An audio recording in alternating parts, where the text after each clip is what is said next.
Âge 1, carte 2. Ici, qu'est-ce que j'ai? Celle-là n'est pas posable.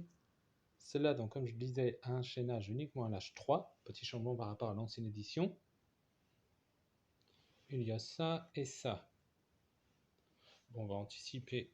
Si je veux faire cette étape de merveille, on va prendre ça. Pas super. Ici, qu'est-ce que j'ai? Donc ces deux-là ne sont pas posables. Je pourrais faire de la guerre? Non, car je n'ai pas accès au bois. Une ressource simple ou une ressource grise, donc plutôt celle-là qui m'aidera entre autres pour ça. Ici, je pourrais faire de la guerre ou une double ressource. Ici, alors, qu'est-ce que je pourrais faire de la guerre dans les deux cas?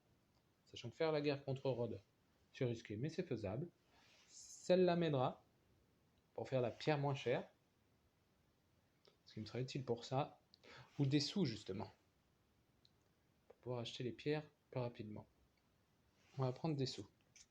Les pierres pour construire ça qui permet de jouer la dernière carte de chaque âge, accessible dès le premier étage avec la nouvelle version de Babylone. Ici, j'ai le choix entre ça, qui va surtout pareil, un caravansérail à l'âge 2. Alors le nom n'est pas marqué, ça a été remplacé uniquement par les iconographies.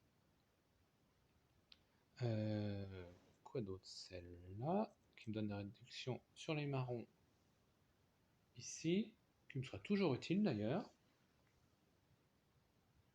On va prendre ou celle-là pour mon étage de merveille. Faut qu'il y a des chances que mon voisin la pose après vu que je les passe à gauche. Et ici, ben celle-là me sera très utile si je veux construire ça très vite avec ce que mon voisin a déjà posé. Ici, donc des ressources simples, hein, des ressources manufacturées toujours utiles. Ce qu'il faudrait, c'est éventuellement avoir accès au minerai assez rapidement pour construire ça, qui me permettrait d'avoir la première carte de chaque âge gratuitement. Et celle-là, petit rappel, la dernière carte de chaque âge est construisible gratuitement aussi. On va prendre des sous. C'était la deuxième carte de l'âge 1.